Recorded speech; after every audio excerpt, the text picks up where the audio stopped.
PDSU Telangana రాష్ట్ర committee పిలుపులో భాగంగానే ఈరోజు ఆర్మూర్ పట్టణ కేంద్రంలోని పీడీఎస్యు ఆర్మూర్ ఏరియా కమిటీ ఆధ్వర్యంలో విలేకరుల సమావేశం నిర్వహించడం జరుగుతోంది. ముఖ్యంగా తెలంగాణ రాష్ట్రంలోనే ఉన్నటువంటి ప్రభుత్వ విద్యారంగం పూర్తిగా సంక్షోభంలో కూరుకుపోతున్నటువంటి పరిస్థితి ఒకవైపు ఉంది. ఈరోజు తెలంగాణ ముఖ్యమంత్రి రేవంత్ రెడ్డి ప్రగల్భాలు పలుకుతూ మేము అధికారంలోకి వస్తే విద్యారంగాన్ని పూర్తిగా బాగు చేస్తామని చెప్పినటువంటి రేవంత్ రెడ్డి ఈరోజు సంక్షేమ హాస్టల్ పరిస్థితి పూర్తిగా దయనీయమైనటువంటి పరిస్థితిలో ఒకవైపు ఉంది.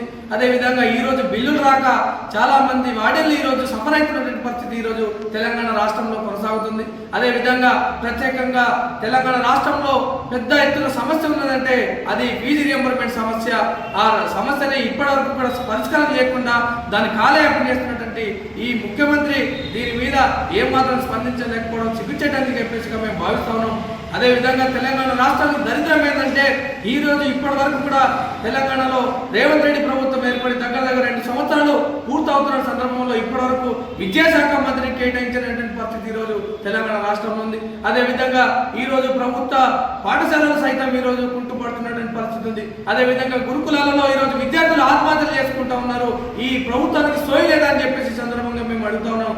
ఈరోజు గురుకులాల్లో చాలా మంది విద్యార్థులు ఫుడ్ పాయిజన్లకు గురవుతున్నారు. అక్కడ ఉన్నటువంటి సమస్యలు పరిష్కారం చేయడంలో ఈరోజు ఈ రాష్ట్ర ప్రభుత్వం ఫెయిల్ అయిందని చెప్పేసి ఈ సందర్భంగా మేము భావిస్తా ఉన్నాము. వీటన్నిటిని దృష్టిలో పెట్టుకొని పీడీఎస్ తెలంగాణ రాష్ట్ర కమిటీ ఏదైతే విద్యార్థి పోరుబాట అనేటువంటి దాన్ని తీసుకొని ప్రతి సంక్షేమ హాస్టల్, ప్రతి జూనియర్ కళాశాలలు, ప్రతి హాస్టల్ సందర్శించి దాని మీద వచ్చినటువంటి సమస్యల్ని కలెక్టర్ దృష్టికి తీసుకుపోయి ఈ రాష్ట్ర ప్రభుత్వాన్ని మెడలు వంచి సమస్యల పరిష్కారం కోసం ఈ సందర్భంగా పనిచేయాలని చెప్పేసి ఈ సందర్భంగా పిలుపునివ్వడం జరిగింది.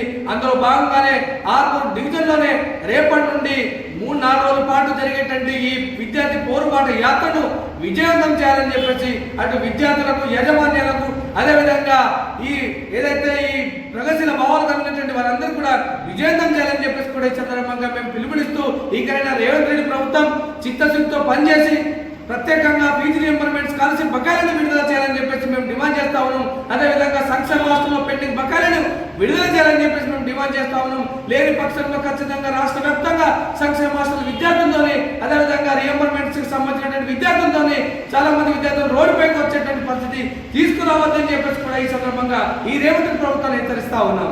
పీడీఎస్ తెలంగాణ రాష్ట్ర కమిటీ పిలుపులో భాగంగా విద్యార్థి పోరుబాట అనే జీవజాత్రను మన పీడీఎస్ రాష్ట్ర కమిటీ పిలుపులో భాగంగానే రేపు ఆర్మూర్ డివిజన్ కేంద్రంలో ఉన్నటువంటి ఆర్మూర్ పట్టణంలో దాన్ని మొదలు పెడతా ఉన్నాం.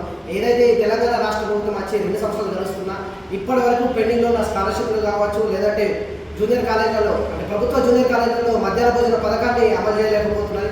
ముఖ్యంగా ఏంటంటే ఈ తెలంగాణ రాష్ట్ర ప్రభుత్వం ఏర్పడిన 2 సంవత్సరాలు అయినా కానీ విద్యాశాఖ మంత్రి లేకపోవడం ఈ తెలంగాణ రాష్ట్రంలో కావచ్చు, ఈ తెలంగాణ రాష్ట్ర ప్రభుత్వం కాంగ్రెస్ ప్రభుత్వానికి సిగ్గుచేటు. వెంటనే మేము పీడీఎస్గా ఏం డిమాండ్ చేస్తున్నామంటే వెంటనే విద్యాశాఖ మంత్రి నియమించాలి. అట్లాగే ఏదైతే విద్యార్థులు చదువుతున్నారో వాళ్ళందరికీ ఉచిత బస్ పాస్ ఇవ్వాలని మేము పీడీఎస్గా డిమాండ్ చేస్తాం.